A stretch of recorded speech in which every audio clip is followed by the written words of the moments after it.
O Senhor esteja convosco. Proclamação do Evangelho de Jesus Cristo segundo João. Este foi o testemunho de João quando os judeus enviaram de Jerusalém sacerdotes e levitas para perguntar: quem és tu? João confessou e não negou. Confessou: eu não sou o Messias. Eles perguntaram: quem és então? És tu Elias?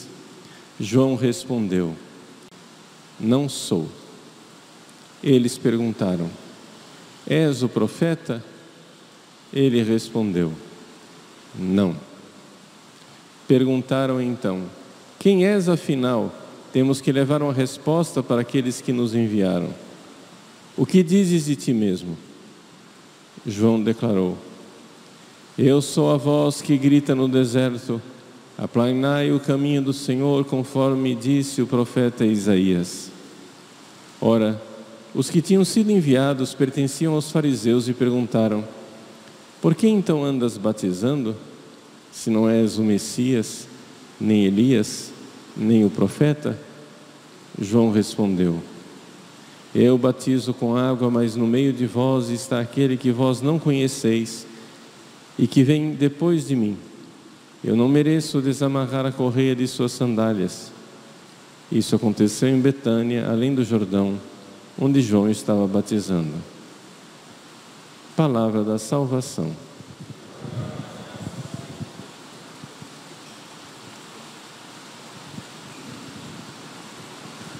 Meus queridos irmãos e irmãs, com alegria recordamos o nascimento de Santa Teresinha do Menino Jesus e da Sagrada Face. Santa Teresinha nasceu no dia 2 de janeiro de 1873. Ela era a 9ª filha do casal de santos São Luís Martin e Santa Zélia. Santa Zélia estava com câncer no seio. Hoje em dia, na mentalidade moderna e anticristã que nós vivemos, qualquer mulher que já tivesse tido 8 filhos e estivesse com câncer, se sentiria plenamente, aspas, justificada, aspas. Não está justificada, mas estou dizendo a mentalidade pagã que nós temos. Qualquer mulher se sentiria justificada de dizer: já tive 8 filhos, cumpri minha missão, estou com câncer, vou cuidar de minha vida, não quero ter mais filhos. E com essa mentalidade nós não teríamos Santa Teresinha. Ela jamais teria nascido. E no entanto ela nasceu. E nasceu desses pais santos, e por isso foi santa. Nascendo numa família santa, Teresinha, exatamente pela dificuldade que a mãe tinha de amamentar, porque estava com câncer no seio, não podia amamentar, ela foi então entregue a uma ama de leite, Rosa Taillé, que amamentou Santa Teresinha, e Santa Teresinha, portanto, viveu os primeiros meses de vida longe de sua família, a tal ponto que quando ela finalmente voltou para casa em Alençon, isso é também uma coisa importante, Santa Teresinha não nasceu em Lisieux, Santa Teresinha nasceu em Alençon, né? Quando ela voltou para casa em Alençon, o bebê estranhou a mãe, estranhou a própria mãe. Mas desde cedo, Teresinha demonstrou que era uma menina extraordinária. E realmente mostrava que estava dócil à educação que lhe dava Santa Zélia. No entanto, Deus, que queria purificá-la e queria prepará-la para a sua grande obra de santidade, Deus tinha pressa com Teresinha, permitiu que ela ficasse órfã aos 4 anos de idade com a morte de sua mãe. Ela então foi cuidada, né, pelas suas 4 irmãs. Mas padre, não eram 9? Sim, mas 5 faleceram. 2 meninos e 2 meninas faleceram em tenra idade. Então ela foi cuidada por suas 4 irmãs. Por falta de uma mãe, ela teve 4. E cresceu como uma criança mimada. Era uma criança cristã, bem educada, mas era a pequena órfã. A própria família chamava ela de a orfanzinha. E assim ela, cercada de cuidados, cresceu e cresceu com as dificuldades psicoafetivas de uma criança traumatizada. Quando sua irmã mais velha, a segunda mais velha, Paulina, a qual ela era muito afeiçoada e que tinha escolhido para ser sua mãe substituta, entrou no Carmelo, Teresinha, então, órfã pela segunda vez, começa a somatizar e ficou doente. Os médicos não sabiam explicar aquela doença estranha. E assim Teresinha estava à beira da morte. Um dia no quarto, ela olha para uma imagem de Nossa Senhora, a imagem sorri para ela e ela é curada. Essa cura é uma cura parcial, cura da doença física, da somatização, mas não cura da raiz psicoafetiva que continuou fazendo ela sofrer. Ela sofreu de escrúpulos, depois sofreu de uma supersensibilidade em que ela chorava e depois chorava por ter chorado. Até que então, no Natal, de quando ela tinha 14 anos, veio o milagre, o grande milagre da sua passagem para a santidade. A essa altura, quando morreu Santa Zélia, a família se transferiu para Lisieux, onde morava o irmão de Zélia, Isidoro, que com a sua mulher iria ajudar São Luís a cuidar das meninas. Lá em Lisieux, voltando da missa de Natal, Teresinha recebe o grande milagre de uma passagem na santidade. Deus tinha feito a sua purificação. Teresinha tinha se purificado, não é? Pela noite escura, através da doença física, da doença psicoafetiva, e acontece a grande passagem dela. E ela então, dali para frente, ela mesma diz, dali para frente eu comecei a dar passos de gigante. Nesses passos de gigante surge um grande coração de mãe.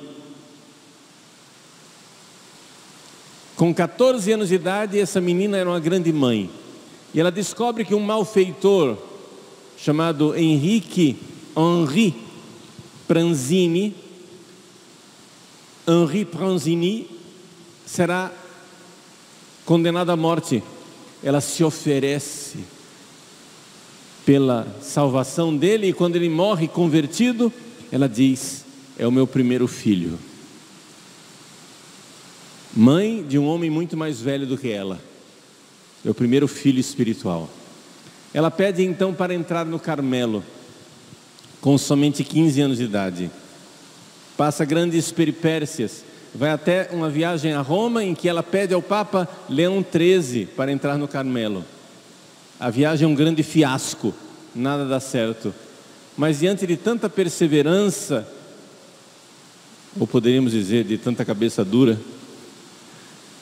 o bispo cede e concede a entrada dela no Carmelo, e ela entra, né, no Carmelo com 15 anos de idade. Serão 9 anos, somente 9 anos de vida no Carmelo, em que ela vai dando seus passos de gigante, apresenta o seu grande coração missionário, pensa em ser tudo. Ela quer ser mártir, ela quer ser apóstolo, ela quer ser missionária, ela quer ser padre. E vendo que o seu coração queria tudo, ela então descobre a sua vocação. Qual é a vocação na igreja que tem todas as vocações? No coração da igreja, minha mãe, eu serei o amor. Ela decide ser o amor que, escondido dentro do Carmelo, alimenta todas as vocações. Porque se não fosse o amor, os mártires parariam de morrer. Se não fosse o amor, os apóstolos não testemunhariam a fé. Se não fosse o amor, os missionários ficariam em casa. Se não fosse a caridade, o amor divino, as virgens não se consagrariam. Os sacerdotes não ouviriam confissão, não celebrariam missa. Se não fosse o amor, todas as vocações da igreja estariam paralisadas. Então ela decide ser o amor. E esse é o passo fundamental em que ela finalmente, sem diretor espiritual, sozinha, com iluminações divinas, vai descobrindo um novo caminho, que na verdade não era novo. Era novo para ela, mas era o caminho do Evangelho.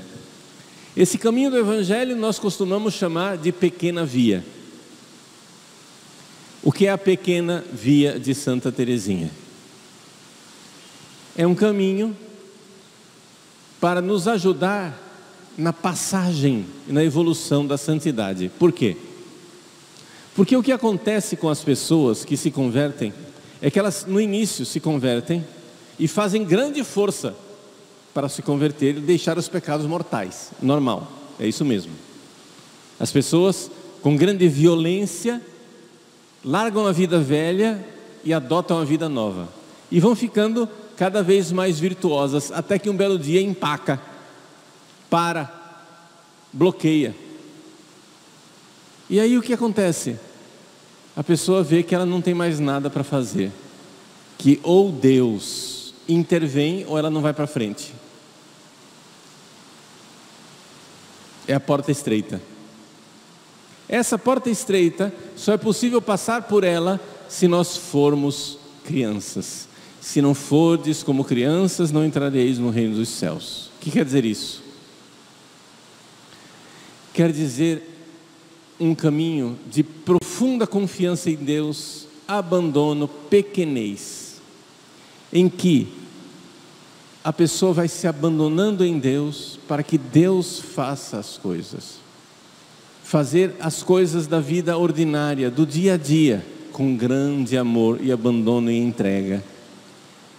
Essa pequena via, a via do abandono, da entrega, em que nós, que antes fizemos grande violência para mudar de rumo a nossa vida, agora vamos abandonando e deixando o volante do carro nas mãos daquele que conduz. Santa Teresinha diz que nessa idade moderna em que temos elevadores, não é? Ela não quer fazer o caminho pela escada. O elevador dela são os braços de Jesus. E assim, levados como pequenas crianças, não é? E ela faz uma comparação, e com isso eu concluo essa minha homilia, dando para você essa orientação espiritual bem concreta. Ela tornou-se, antes de morrer, ela tornou-se auxiliar no noviciado. E ela disse a uma de suas noviças: veja, a criança, ela tem uma escadaria para subir, mas ela não consegue nem sequer subir o primeiro degrau. Ela está lá tentando subir o primeiro degrau e cai. Tenta subir e cai para trás outra vez. Tenta e cai, tenta e cai.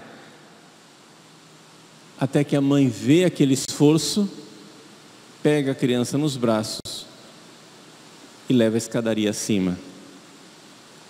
Mas se a criança não tivesse levantado o pezinho para tentar subir, a mãe nada faria.